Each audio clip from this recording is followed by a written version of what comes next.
Good morning, everyone. Can I ask you, dear colleagues, to take your seats?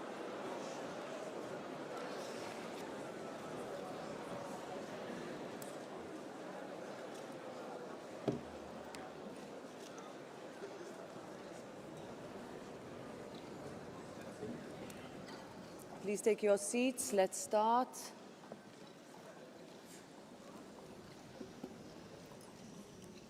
I am pleased to welcome the President of the European Commission, Ursula von der Leyen, to the European Parliament for the annual State of the European Union address. Thank you, dear Ursula, for being with us today and for your engagement with this House.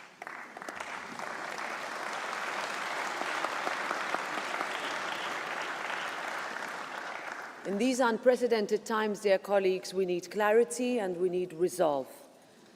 We need a Europe that takes responsibility for its security, a Europe that makes it easier for businesses and that protects jobs by simplifying our processes and cutting unnecessary red tape, a Europe that is fairer for families, workers and women, that ensures safer streets for our children, and a Europe that stands up for the democratic values that define us on the world stage.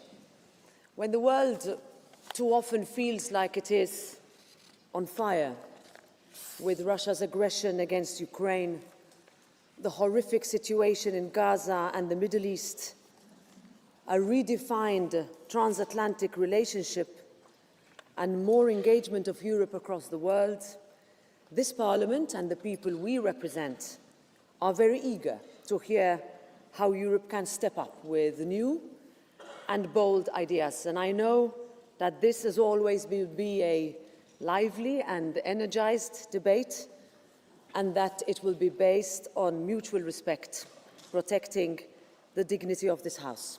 So, dear President, dear Ursula, the floor is yours.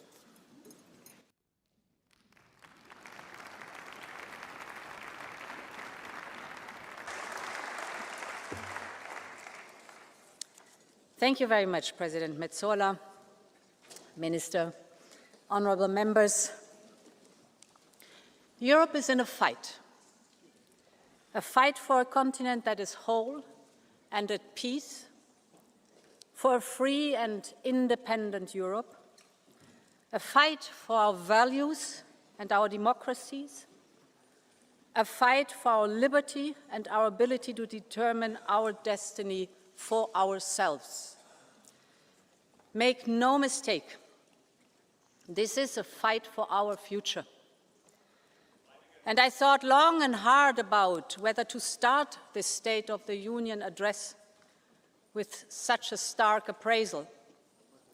After all, us Europeans are not used to or comfortable with talking in such terms, because our union is fundamentally a peace project. But the truth is that the world of today is unforgiving, and we cannot varnish over the difficulties that Europeans feel every day. They can feel the ground shift beneath them. They can feel things getting harder, just as they are working harder. They can feel the impact of the global crisis, of the higher cost of living. They feel the speed of change affecting their lives and their careers.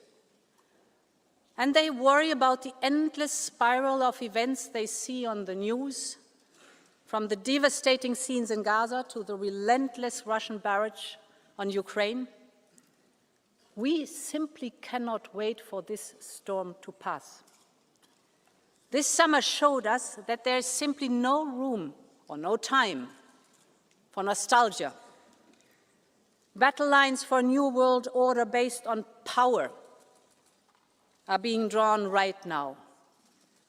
So yes, Europe must fight for its place in the world, in which many major powers are either ambivalent or openly hostile to Europe, a world of imperial ambitions and imperial wars, a world in which dependencies are ruthlessly weaponized, And it is for all these reasons that a new Europe must emerge.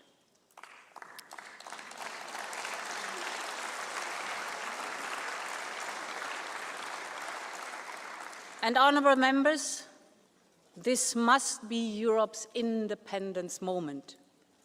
I believe this is our union's mission, to be able to take care of our own defence and security, to take control over the technologies and energies that will fuel our own economies, to decide what kind of society and democracy we want to live in, to be open to the world and choose partnerships with allies, old and new. Ultimately, it is about having the freedom and the power to determine our own destiny. And we know we can do it, because together we have shown what is possible when we have the same ambition, unity, and urgency. I must say I've lost count of the number of times that I was told that Europe could not do this and could not do that, in the pandemic, on the recovery plan, on defense, on supporting Ukraine, on energy security, and the list goes on. Every time, Europe stood united and made it. And we need to do the same now. So, honourable members, the central question for us today is a simple one. Does Europe have the stomach to fight? Do we have the unity and the sense of urgency, the political will and the political skill to compromise? Or do we just want to fight between ourselves, be paralyzed by our divisions? That is what all of us have to answer. Every member state, every member of this House, every commissioner, all of us. And in my eyes, the choice is very clear. So my pitch today is a pitch for unity. Unity between member states. Unity between European institutions. Unity between the pro-European democratic forces of this House.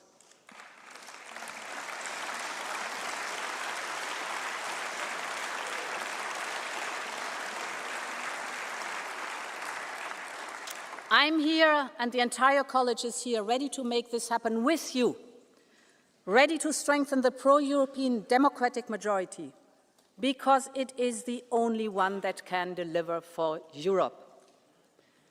Honourable members, freedom and independence are what the people of Ukraine are fighting for every day. People like Sasha and his grandmother. Sasha was only 11 years old when the Russians attacked. He and his mother sought refuge in a basement in their town in Mariupol. One morning they went out to get some food, and that's when all hell broke loose. A rain of Russian bombs on a civilian neighborhood. All became dark and Sasha felt his face burning. He had shrapnel just below his eyes. In a matter of days, Russian soldiers stormed the city. They took Sasha and his mom to what the Russians called a filtration camp. Then Sasha was taken away. They told him he didn't need his mom. He would go to Russia and have another Russian mother, a Russian passport, a Russian name. They sent him to occupied Donetsk. But Sasha did not give up. On a stop on the way, he asked to borrow a stranger's phone. And he called his grandma, Ludmila, who was living in free Ukraine. Baba, just take me home. She didn't hesitate a second. Her friends told her she was crazy to go, but Ludmila moved mountains to get to him. And with the help of the Ukrainian government, she traveled to Poland, to Lithuania, to Latvia, Russia, and finally into occupied Ukraine. She got Sasha back, and through the same long journey brought him to safety. but their hearts are still broken. Every single day they keep fighting to find Sasha's mom, stuck somewhere by Russia's brutal war. I would like to thank Sasha and Ludmila for allowing me to share their story. I'm honored that they are here with us today, and honorable members, please join me in paying tribute to Sasha, to Ludmila, and to Ukraine's relentless fight for freedom. Just stand up. Stand up. Stand up.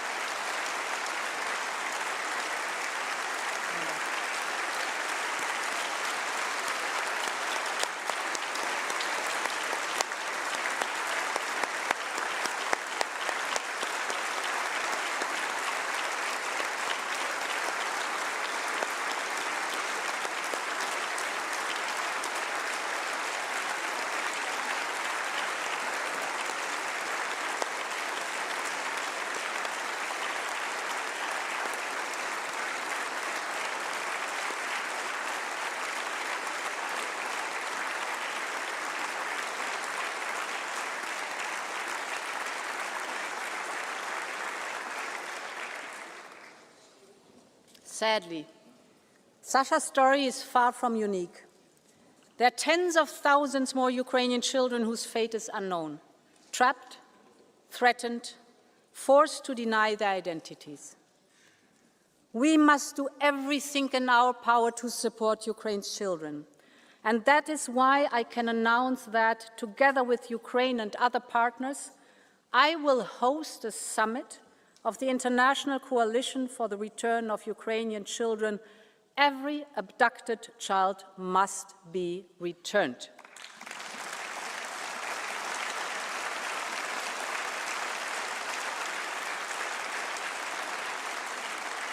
Honorable members, this war needs to end with a just and lasting peace for Ukraine. Because Ukraine's freedom is Europe's freedom. The images in Alaska were not easy to digest. But just a few days later, European leaders came to Washington to support President Zelensky and secure commitments. Real progress has been made since then. Just last week, 26 countries in the coalition of the willing said they were ready to be part of a reassurance force in Ukraine or participate financially in the context of a ceasefire. We will continue to support all diplomatic efforts to end this war. But we have all seen what Russia means by diplomacy. Putin refuses to meet President Zelensky.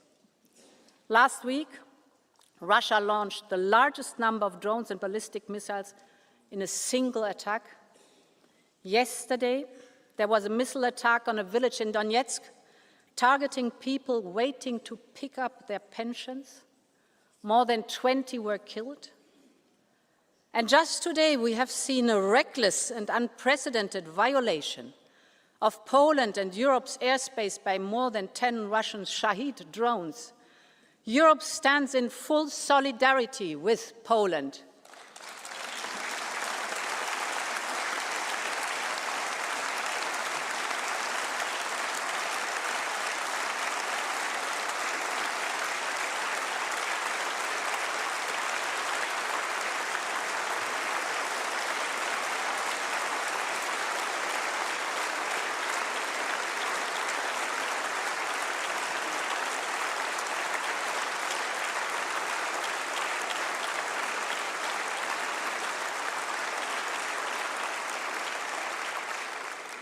Putin's message is clear, and our response must be clear too.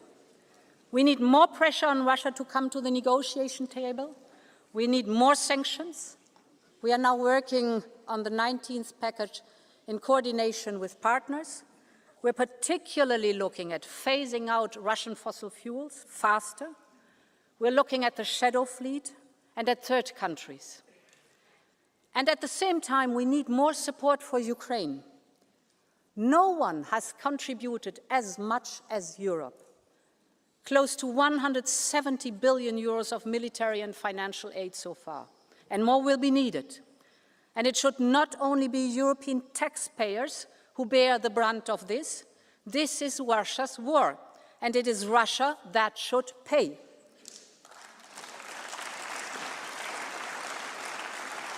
And this is why we need to work urgently on a new solution to finance Ukraine's war response and effort on the basis of the immobilized Russian assets. With the cash balances associated to these Russian assets, we can provide Ukraine with a reparations loan. The assets themselves will not be touched, and the risk will have to be carried collectively. Ukraine will only pay back the loan once Russia pays for the reparations. The money will help Ukrainians already today, but also be crucial in the mid and long term for Ukraine's safety. For example, funding the strong Ukrainian armed forces as the first line of security guarantees. So we will propose a new program. We call it Qualitative Military Edge. It will support investment in the capabilities of the Ukrainian armed forces. Take drones, for example. Before the war, Ukraine had no drones. Today, Ukraine's use of drones, it is Ukraine's use of drones that is accounting for over 2/3 of Russian equipment losses. It is a reminder of the power of human ingenuity in our open societies. But we also know that Russia is catching up fast, supported by the Iranian Shahid drones. And it is seizing the advantage of industrial mass production. Saturday, in one single night, Russia sent 800 drones to Ukraine in one single night.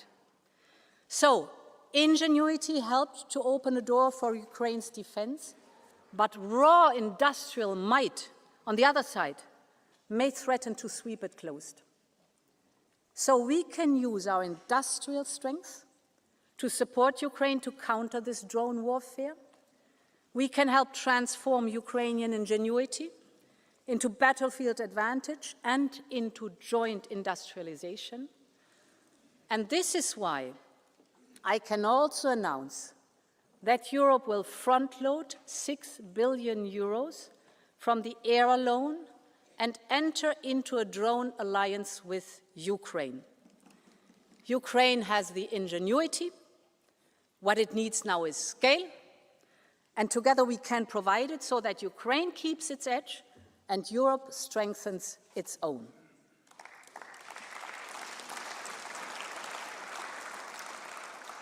Mesdames et Messieurs les députés, l'économie de guerre de Poutine continuera même si la guerre cesse. Cela signifie que l'Europe doit être prête à assumer la responsabilité de sa propre sécurité. Bien sûr, l'OTAN restera toujours essentielle, mais seule une posture de défense européenne forte et crédible peut garantir notre sécurité. Et nous avons accompli des progrès historiques ces dernières années pour bâtir notre Union européenne de la défense. Au début de cette année, nous avons lancé le plan Readiness 2030, qui pourrait mobiliser jusqu'à 800 milliards d'euros d'investissement dans le domaine de la défense. Cela inclut le programme SAFE, désormais prêt à fournir 150 milliards d'euros pour des achats communs.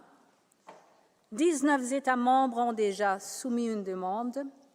Le programme est complètement souscrit. Ça, c'est une très bonne nouvelle. Nous travaillons aussi à accorder une prime à ceux qui soutiennent l'Ukraine ou achètent du matériel ukrainien. C'est une aide financière d'urgence face à un besoin urgent. La semaine dernière, j'ai pu le constater de mes propres yeux en visitant les États membres en première ligne. Ce sont eux qui connaissent le mieux la menace russe. Et sans aucun doute, le flanc oriental de l'Europe protège toute l'Europe, de la mer Balte à la mer Noire.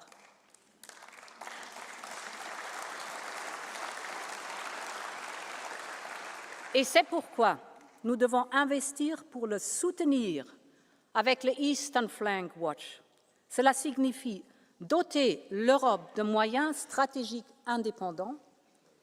Nous devons investir dans la surveillance spatiale en temps réel afin qu'aucun mouvement de force ne passe inaperçu. Nous devons répondre à l'appel de nos amis baltes et bâtir ce mur de drones. Ce n'est pas une ambition abstraite, c'est le fondement d'une défense crédible.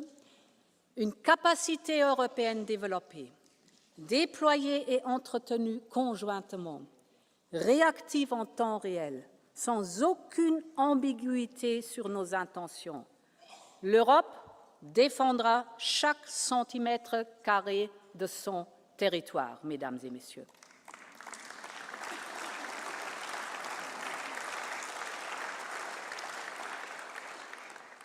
Et dans tous les pays que j'ai visités, j'ai entendu le même message. Il n'y a pas de temps à perdre.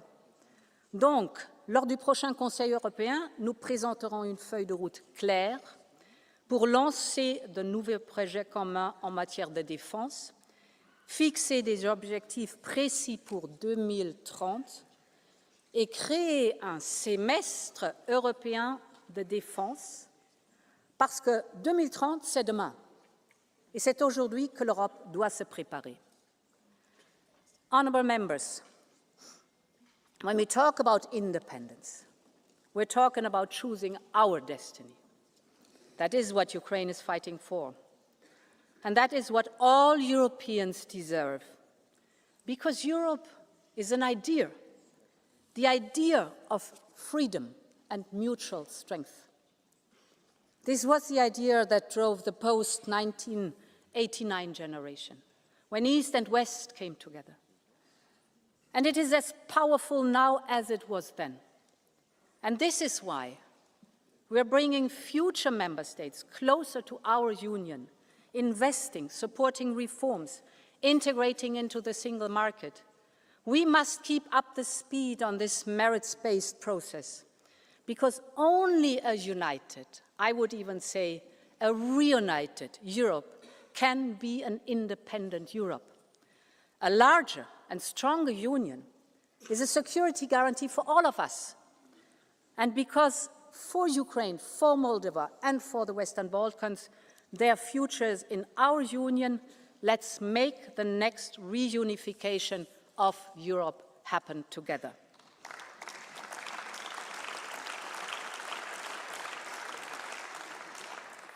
Honourable members, what is happening in Gaza has shaken the conscience of the world.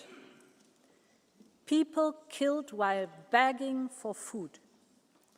Mothers holding lifeless babies. These images are simply catastrophic. So I want to start with a very clear message. Man-made famine can never be a weapon of war. For the sake of the children, for the sake of humanity, this must stop.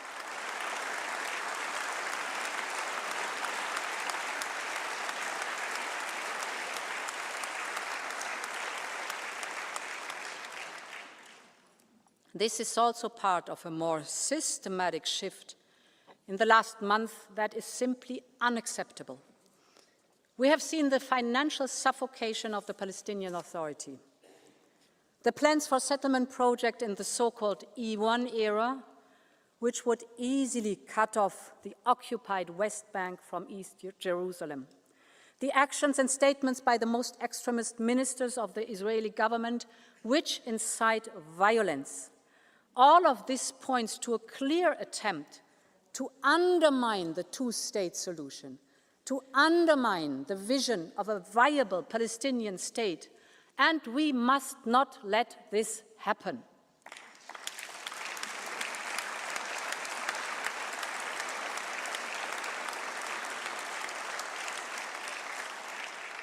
And honourable member, it truly pains me to say these words, and I know that for many citizens, Europe's inability to agree on a common way forward is equally painful. They are asking how much worse things must get before there is unity in response. I understand. Because what is happening in Gaza is unacceptable.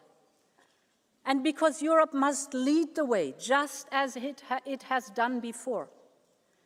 Our financial support and humanitarian aid far outweigh that of any other partner.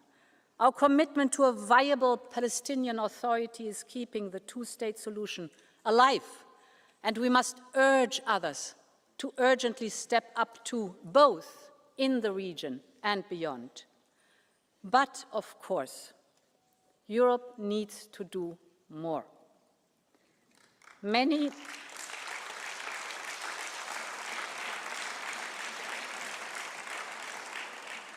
member states have moved ahead on their own. On our side, we proposed to suspend parts of our Horizon funding, but this is stuck without a majority. We must overcome this. We cannot afford to be paralyzed. And this is why I will propose a package of measures to carve out a way forward. First, the Commission will do all that it can do on its own. We will put our bilateral support to Israel on hold. We will stop all payments in these areas without affecting our work with Israeli civil society or Yad Vashem. Second, we will make 2 further proposals to the Council. We will propose sanctions on the extremist ministers and on violent settlers.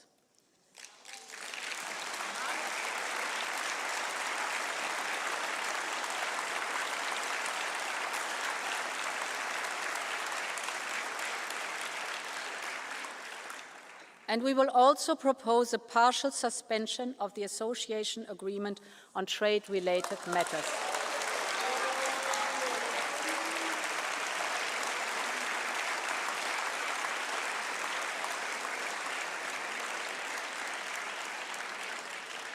I am aware it will be difficult to find majorities.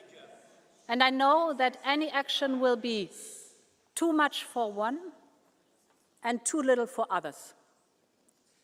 But we must all take our own responsibility. Parliament, Council, Commission. My third point, we will set up a Palestine donor group next month, including a dedicated instrument for Gaza reconstruction.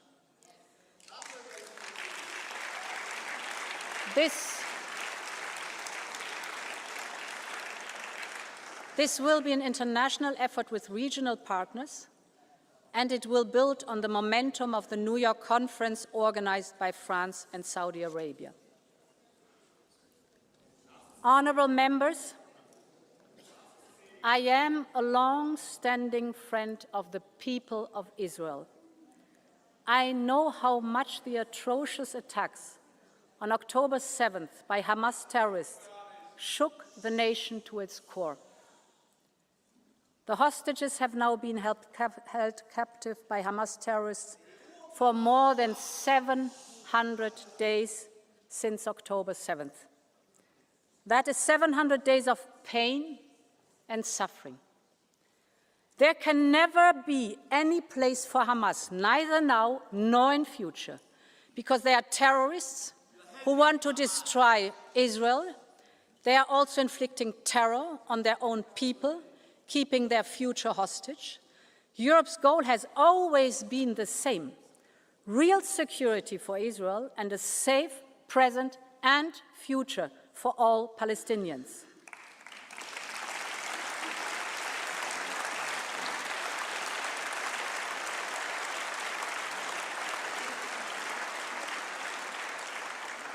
And that means that hostages must be released, that there should be unrestrained access to all humanitarian aid, and that there must be an immediate ceasefire. But in the longer term, the only realistic peace plan is based on 2 states, living side by side in peace and security, with a secure Israel, a viable Palestinian Authority, and the scourge of Hamas removed. That is what Europe has always stood for, and it is time to come together and help make this happen.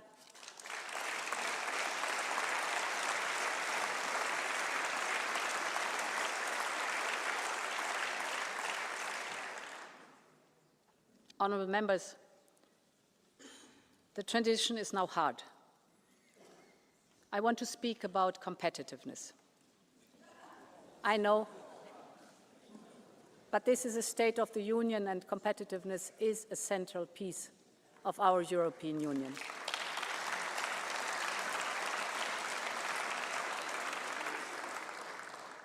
Europe's independence will depend on its ability to compete in today's turbulent times. We have everything it takes to thrive here in Europe, from our single market to our social market economy. But we know the economic and geopolitical headwinds are strong, and I just talked about it. And we have seen how dependency can be used against us. And this is why we will massively invest in digital and clean tech. With more to come in our future competitiveness fund and a doubled horizon, our research and innovation program, and we are tackling the key bottlenecks identified by the Draghi report. That's from energy to capital, from investment to simplification. We have held strategic dialogues with key industries: cars, chemicals, steel, pharmaceuticals, defense, agriculture. In each sector, the message is the same. To protect jobs, we need to make business in Europe easier.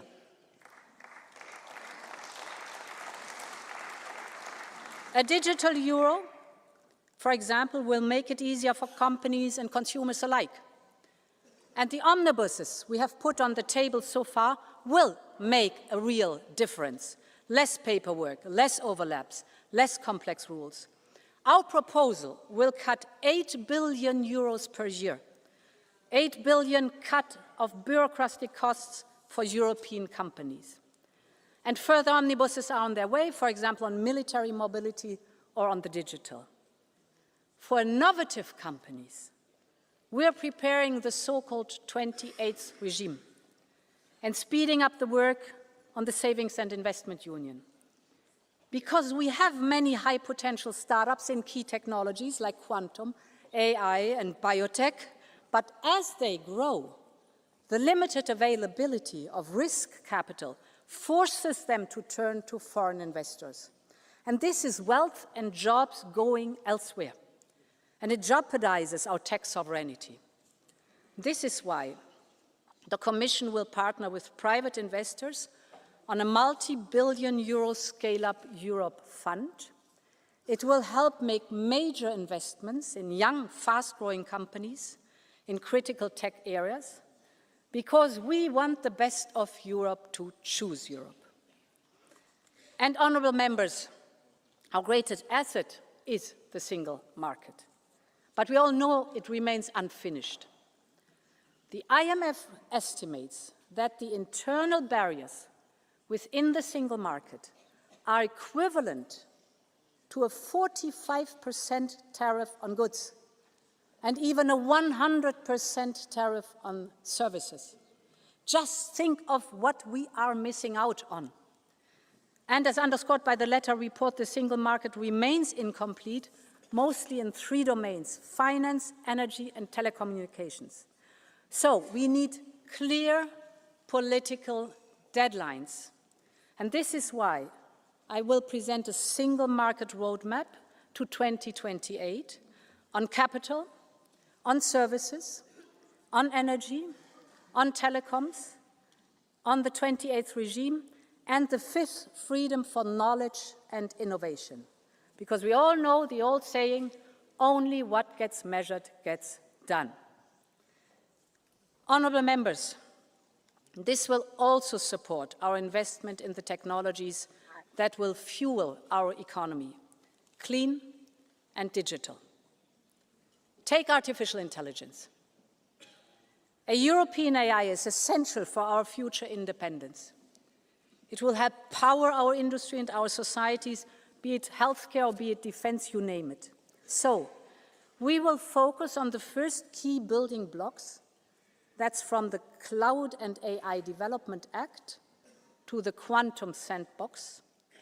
We are massively investing in the European AI gigafactories because these gigafactories support our innovative startups so that these startups can train, develop, and deploy their models, their next generation AI models in these gigafactories. And when we called on the private sector to join forces with us, the response was overwhelming. Later today, I will meet CEOs from some of the largest European tech companies. They will hand over their European AI and tech declaration, and this is their commitment to invest in Europe's tech sovereignty, and I'm absolutely grateful for that. This is the way it should go in the European Union. And we must also take the same approach on clean tech, from steel to batteries. Europe's clean tech sector must stay in Europe, and we have to take urgent action. With the Clean Industrial Deal, we have identified the main hurdles that slow down these sectors. So now we need to speed up with the implementation, because investors, of course, want to know that if they invest, there will be a demand for clean European products on the other hand. And this is why lead markets must be at the heart of our action, to spark a virtuous cycle where both supply and demand go up and prices go down. On the supply side, we will launch a battery booster package. This will put 1.8 billion euros up for equity to boost production in Europe. You know that batteries are key enablers of other clean tech, especially electric vehicles. So this goes to the heart of our economic independence. On the demand side, we must urgently drive demand for European industrial leadership in clean tech. And this is why we will introduce a Made in Europe criteria in public procurement.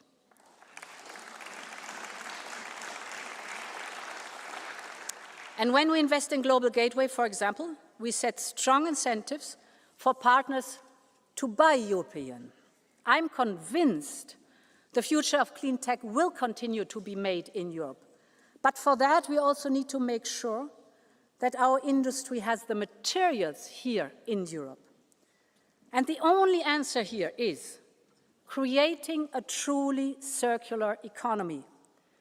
So, we must move fast on the Circular Economy Act and move ahead in those sectors that are ready. And finally, we need to keep the speed. So the Commission will propose an Industrial Accelerator Act for the key strategic sectors and technologies. In sum, when it comes to digital and clean tech, we have to be faster, smarter, and we have to be more European.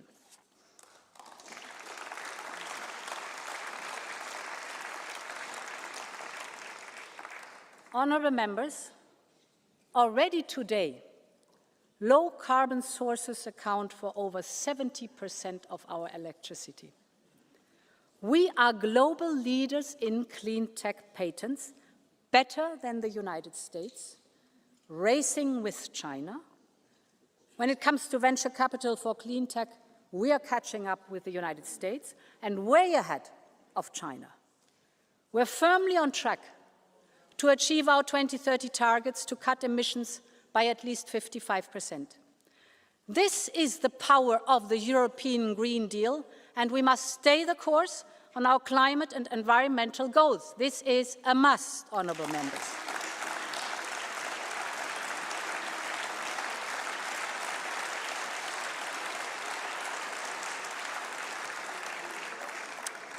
And the science is very clear. And the economic and security case is equally compelling. In fact, this transformation is central to our push for independence because it reduces our energy dependency. because circular production limits our strategic dependencies, and because it creates front-runner industries that can export the solutions to others. When I speak to the Global South, from Africa to India to the Central Asia, they are looking for solutions. These are rapidly evolving markets, and the jury is still out for who will dominate these markets of the future. We are the ones who can meet the growing demand for solutions, but it's not a given. And this is why the Commission proposed the 2040 targets, 10 years after the Paris Agreement. I know that many people are concerned about the scale of what is needed and what is ahead. And that is why the transition must support people, it must strengthen industry. This also means massive boosting of public and private investment, creating lead markets for circular and clean products. That delivers jobs and that delivers investment in Europe. Ensuring a just transition for all, for example, with a social climate fund, and securing the global level playing field, notably by promoting carbon pricing. Europe must protect its industries. They are doing the right thing to decarbonize, and they should be rewarded and incentivized. We otherwise risk relying again on imports to Europe, imports for the steel that our car makers need, or imports for the fertilizer that our farmers need. And that means we would be at the mercy of price, volume, and quality that others are willing and able to provide. Take steel and other metals. Global overcapacity is squeezing margins and leaving little incentives to pay a clean premium. So this makes it harder for Europe's steel industry to invest in decarbonization. That is why the Commission will propose a new long-term trade instrument to succeed the expiring steel safeguards. Europe will always remain open. We like competition, but we will always protect our industry from unfair competition.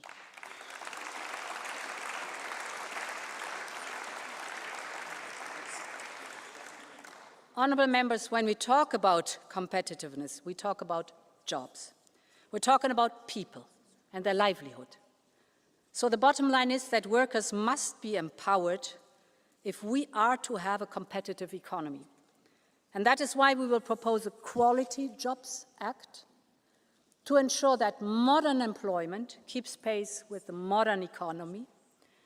And this is important because we know how hard times have been for so many families, how costs have rocketed up, how people are making sacrifices to make ends meet. This is a matter of basic social justice. This is why we urgently need an ambitious European anti-poverty strategy. We will lay out our plan to help eradicate poverty by 2050, backed by a strong child guarantee to shield our children from poverty.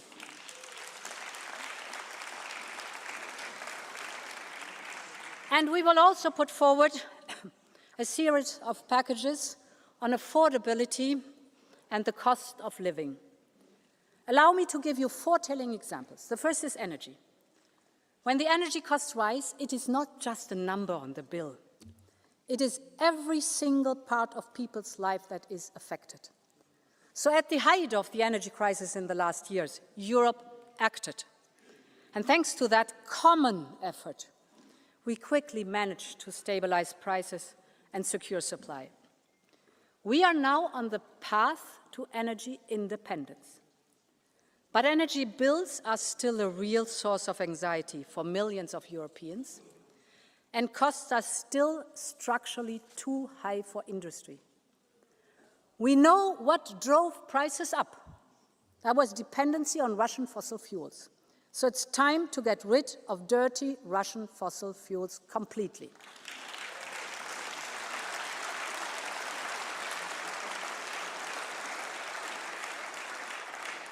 And we know what brings prices down, and that is clean, homegrown energy.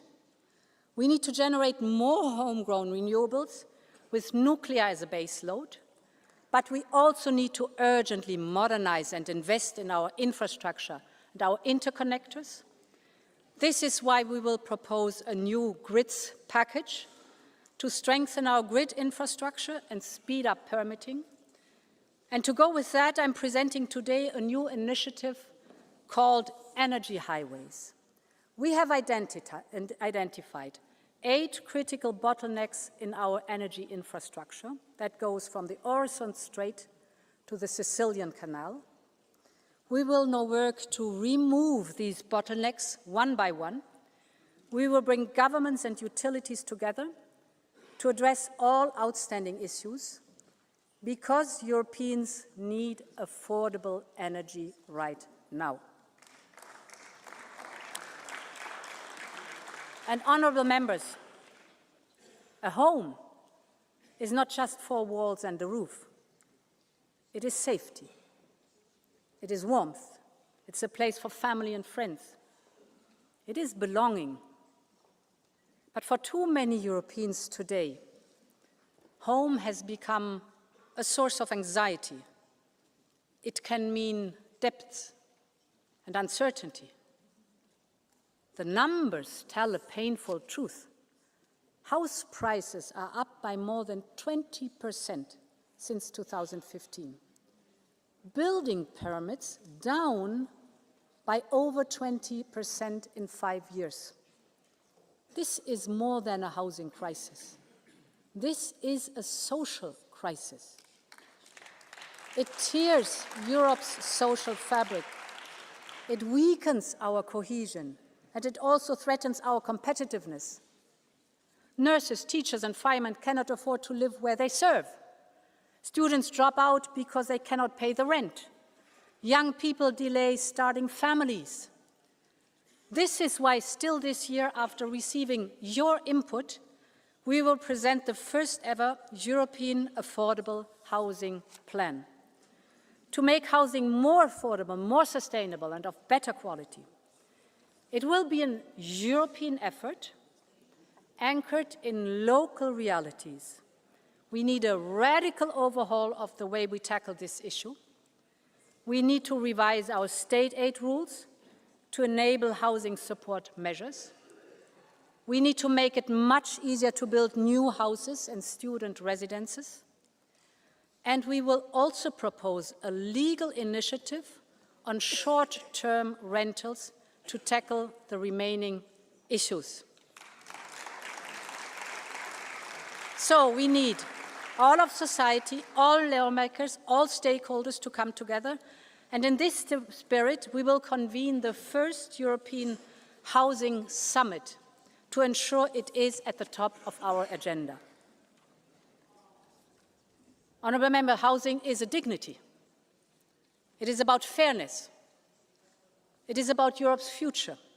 8 years ago, the European Pillar of Social Rights made housing a social right in Europe. So it's time to turn this promise now into reality. The third example I would like to highlight is cars. Cars are the pillar of our economy and industry. They are our European pride. Millions of jobs depend on it. Earlier this year, we gave the sector more flexibility to reach their 2025 targets. This is working. And with respect for technology neutrality, we are now preparing the 2035 review. Millions of Europeans want to buy affordable European cars. So we should invest in small, affordable cars, both for the European market, but also to meet the surge that we see in the global demand. And this is why we will propose to work with industry on a new small affordable car initiative. I believe Europe should have its own e-car. E for environmental, clean, efficient and lightweight. E for economical, affordable for people. E for European, built here in Europe, with European supply chains, because we cannot let China and others conquer this market. No matter what, we all know the future will be electric, and Europe will be a part of it. The future of cars and the cars of the future must be made here in Europe.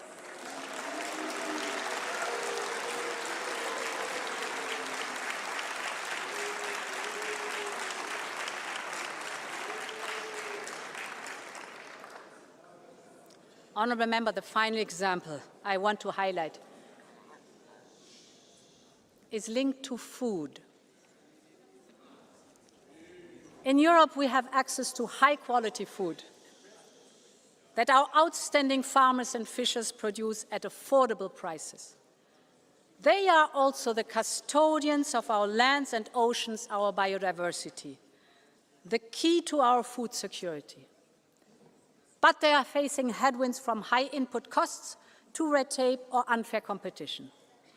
We're acting on all those fronts. We have simplified the CAP, less paperwork, more trust. We have ring-fenced income support in the next MFF and made sure that funding can be topped up by national and regional envelopes. But our farmers need fair competition and a level playing field. This is essential. And this is why we have robust safeguards in our trade deal with Mercosur, backed up by funding if compensation is needed. We also need to strengthen the position of farmers in the food chain. For too long, their hard work has not paid off as it should. Farmers have a right to a fair price for their food and a fair profit for their families. We will therefore review the implementation of our unfair trading practices legislation and take action wherever it is needed.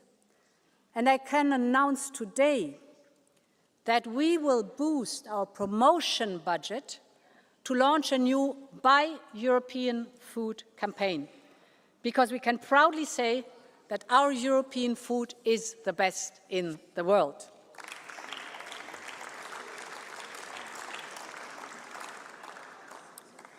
Honourable Members, when we talk about competitiveness and independence, we must talk about our relations with the United States.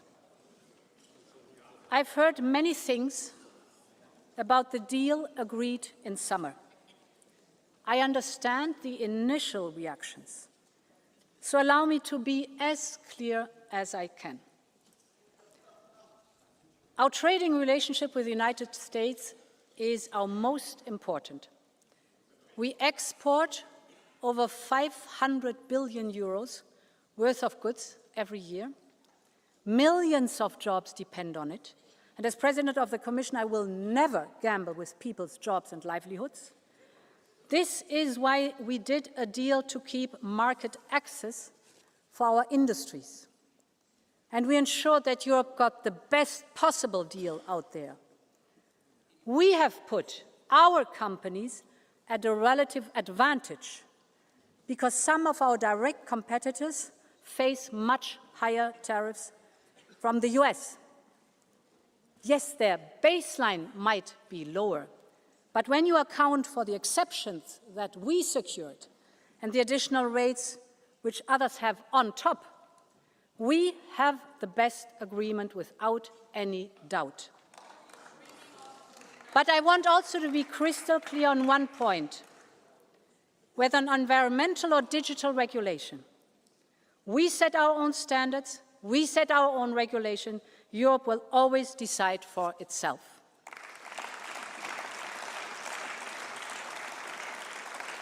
And honourable members, I do not believe in tariffs. Tariffs are taxes. But the deal provides crucial stability in our relations with the United States at a time of grave global insecurity. Think of the repercussions of a full-fledged trade war with the United States.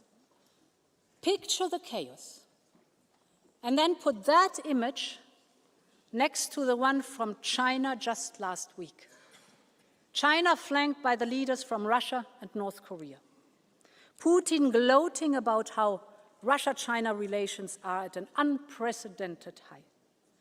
None of this is a great surprise, but it reflects the changing landscape. And it creates two imperatives for Europe's independence push and its place in the world. The first is that we need to double down on diversification and on partnerships. 80% of our trade is with countries other than the United States.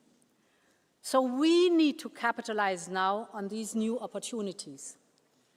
And at a time where the global trading system is crumbling, we're securing the global rules through bilateral agreements, like Mexico, like Mercosur, or finalizing negotiations on a historic deal with India by the end of the year. We will also build a coalition of like-minded countries to reform the global trading system, like with the CPTPP countries, because trade allows us to strengthen our supply chains, open our markets, reduce dependencies. Ultimately, it is about enhancing our economic security. The world wants to choose Europe, and we need to do business with the world. My second imperative is for Europe to step up where others have stepped away. Take research. Science has no passport, no gender, no ethnicity, and no political color. It is one of the most valuable global goods. And this is why the Commission announced the Choose Europe package of 500 million euros to attract and retain the best scientists and researchers. And Europe must also take the lead on global health.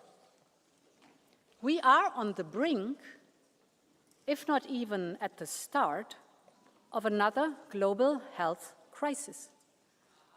And as a medical doctor by training, I'm appalled by the disinformation that threatens global progress on everything from measles to polio.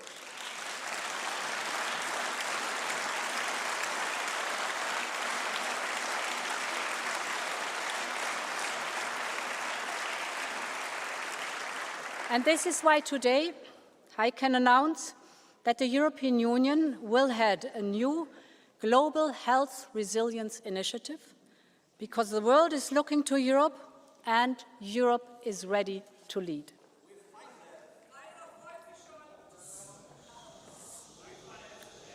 Honourable members, Europe's independence is about protecting our freedoms. And this is very important because these freedoms, this shouting side of the House should listen very carefully.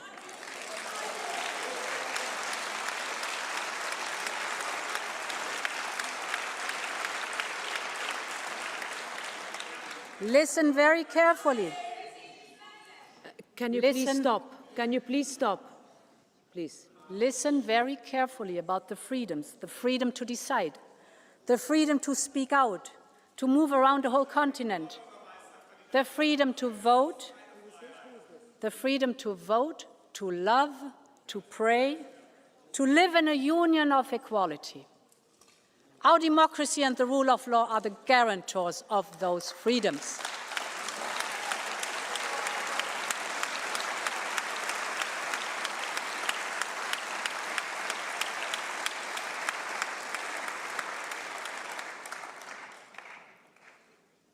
This is why we have done so much to strengthen our tools and step up enforcement.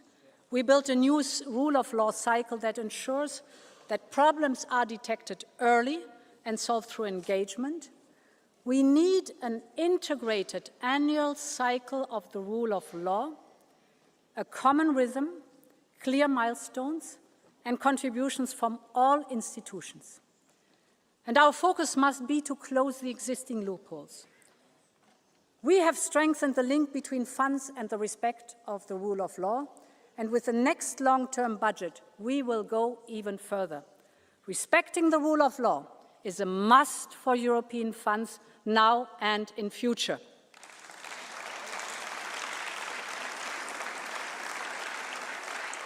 And honourable members, the rise in information manipulation and disinformation, as we hear, is dividing our societies. It is not only eroding trust in the truth, but also in democracy itself. This is why we urgently need the European Democracy Shield. We need more capacity to monitor and detect information manipulation and disinformation. So we will set up a new European Centre for Democratic Resilience. This will bring together the expertise and capacity of member states and neighboring countries. You obviously are fearing this new centre.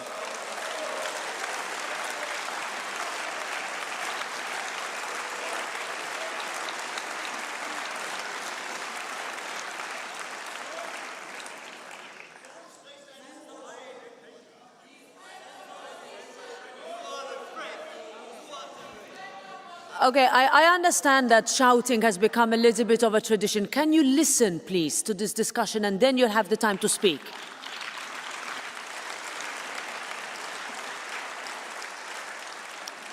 In some communities across Europe, traditional media are struggling. In many rural areas, the days of going out for a local paper is a nostalgic memory. This has created many news deserts where disinformation thrives, and this is so dangerous for our democracy. Because informed citizens who can trust what they read and hear are essential to keep those in power accountable. And when independent media is dismantled or neutralized, our ability to monitor corruption and preserve democracy is severely weakened. This is why the first step, listen careful, this is why the first step in an autocrat's playbook is always to capture independent media, because this enables backsliding and corruption to happen in the dark. So we need to do more to protect our media and our independent press. And this is why we will launch a new media resilience program. And this media resilience program will support independent journalism and media literacy, but we also need to invest to address some of the root causes of this threat. This is why in the next budget, we have proposed to significantly boost funding for media. We also need to enable private equity. We will therefore use our tools to support independent and local media. A free press is the backbone of any democracy, and we will support Europe's press to remain free despite your shouting.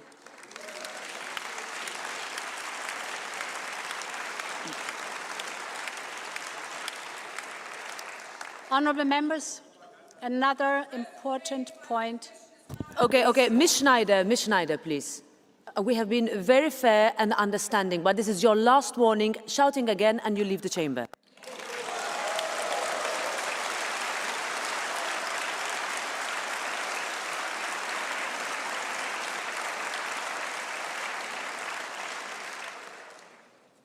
Let's have a look at social media. It has many, many benefits for connecting people. But I would like to raise one very specific topic. And this is the effects of giving our children unfettered access to social media. As a mother of 7 and a grandmother of 4, I feel the anxiety of parents who are doing their best to keep their children safe. These parents worry that when their children pick up a phone, they could be exposed to the wide-ranging dangers simply with a scroll. Online bullying, adult content, promoting self-harm, and algorithms that prey on children's vulnerabilities with the explicit purpose of creating addictions. Too often, mums and dads feel powerless and helpless, that they are drowning against the tsunami of big tech flooding their family homes. I strongly believe that parents, not algorithms, should be raising our children. And their voice must be heard. This is why today I'm here to tell you that I'm listening, just as in my days, we as a society taught our children that they could not smoke, drink, or watch adult content until a certain age. I believe it is time we consider doing the same for social media. Our friends in Australia are pioneering a social media restriction. I'm watching the implementation of their policy closely to see what next steps we can take here in Europe. I will commission a panel of experts to advise me by the end of this year on the best approach for Europe. We'll approach this carefully and listen to everyone. And in all of this work, we will be guided by the need to empower parents and to build a safer Europe for our children. Because when it comes to kids' safety online, Europe believes in parents and not in profits.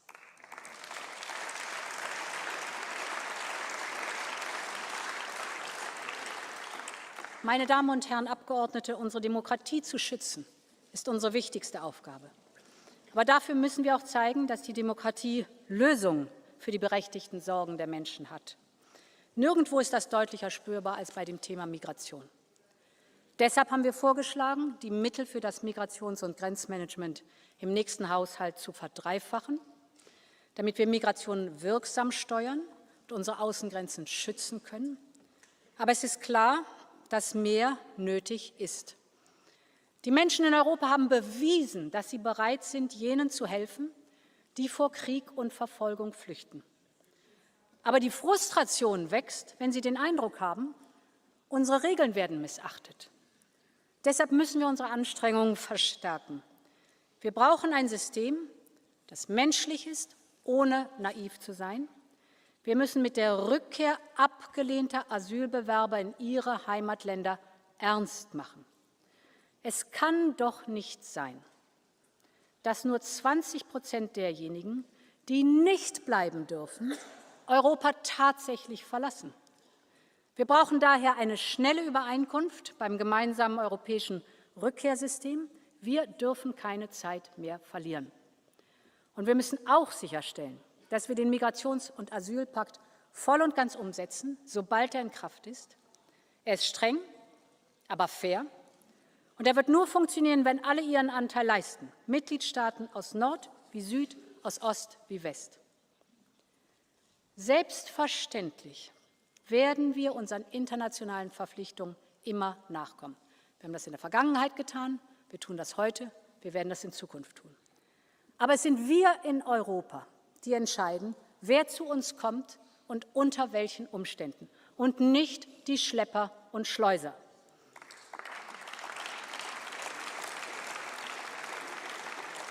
Die Schlepper und Schleuser machen Millionen und Abermillionen mit ihren zynischen, falschen und oft fatalen Versprechen. Deshalb müssen wir ihr Geschäftsmodell zerstören. Die Zahlen gehen zwar insgesamt zurück, aber immer noch versuchen zu viele Schleuser und Schlepper, illegal die Menschen über die Grenzen zu bringen, und oft sterben die Menschen auf dem Weg. Wir müssen mit Social-Media-Plattformen zusammenarbeiten, um die Online-Planung, Online-Werbung für Schleuseroperationen zu beenden. Wir müssen enger mit den Fluggesellschaften kooperieren, gerade auf problematischen Routen wie denen nach Belarus. Und nur wenn wir der Spur des Geldes folgen, können wir die kriminellen Netzwerke aufspüren und ihre Finanzquellen austrocknen. Und wir brauchen ein neues Sanktionsregime, das Schleuser und Menschenhändler ins Visier nimmt, um ihre Vermögenswerte einzufrieren, um ihre Bewegungsmöglichkeiten einzuschränken, um ihre Gewinne zu kappen. Menschenschmuggel ist ein grausames und verbrecherisches Geschäft. Und kein Schlepper, kein Schleuser darf in Europa ungestraft davonkommen.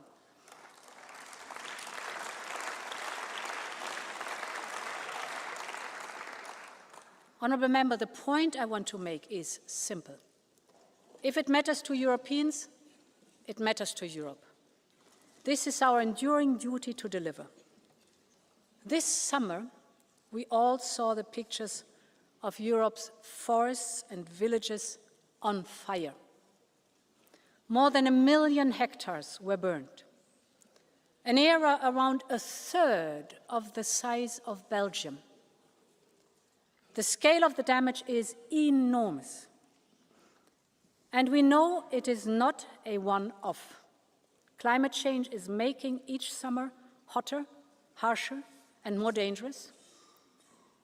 And this is why we have to radically step up our efforts into climate resilience and adaptations and nature-based solutions.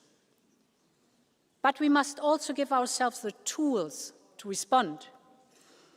And this is why we will propose to create a new European firefighting hub based in Cyprus, which could also support our regional neighbors. We know the difference our civil protection mechanism can make. Just over the summer, 760 brave Europeans were sent to all corners of Europe, literally running towards the flames. And I would like to conclude my speech with a tribute to them. The firefighters, the pilots, the crews, everyone stepped up. And I would like to tell you the story of a group of 20 Greek rangers. They are specialists in taming the fiercest of forest fires. When the fires erupted in the Asturia region, Spain called Europe for help. And Greece answered the call. The flames were so vast, the smoke could be seen from space. But for 5 days, these 20 Greek rangers stood shoulder to shoulder with their Spanish colleagues. As the flames swept closer to the village of Genestoso, they fought day and night to contain the inferno. And in the end, together, they tamed the fire and the village was saved. And honorable members, it is such an honor to welcome one of these heroes today. The leader of the Greek team, Lieutenant Nikolaios Paisios. Lieutenant, dear Nikolaios, your courage is an inspiration to all of us.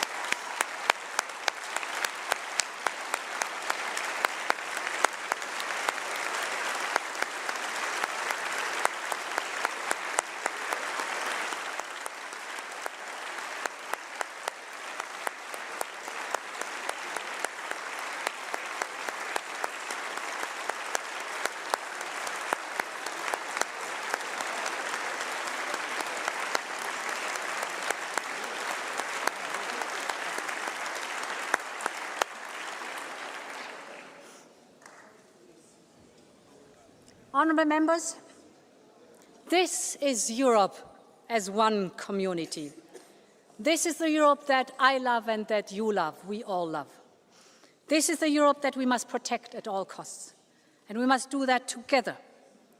I want to work with this House and with all pro-European democratic forces to deliver for Europe. I'm working on legislative packages to empower this pro-European majority. And I'm so delighted, dear Roberta, that we have managed to renew the framework agreement between the Commission and the Parliament. This will only strengthen our cooperation. And it will be an enabler for us to work on the real reforms that are needed. Because I support the right of initiative of the European Parliament. And I believe that we need to move. I believe that we need to move to qualified majorities in some areas, for example, in foreign policy. It is time to break free from the shackles of unanimity. The point is that we need to make sure that our union is faster and can deliver. Because this is how we can win the fight together, to deliver Europe's independence moments. And let's remember that we have always had to fight for our freedoms, for the generation that fought hard and hand in hand across our continent, to the underground press that kept the flame of freedom alive across Central and Eastern Europe during the Cold War, or the forest brothers in the Baltics who resisted Soviet oppression at every turn. This struggle, this fight, is deeply ingrained in who we are as Europeans. 80 years ago, our continent was hell on earth. 40 years ago, our continent was divided by a wall. But on each occasion, Europeans decided to fight for a better future, to make itself whole and to make the whole strong. And that is what I will strive for every single day with you, honorable members. Long live Europe. Thank you so much.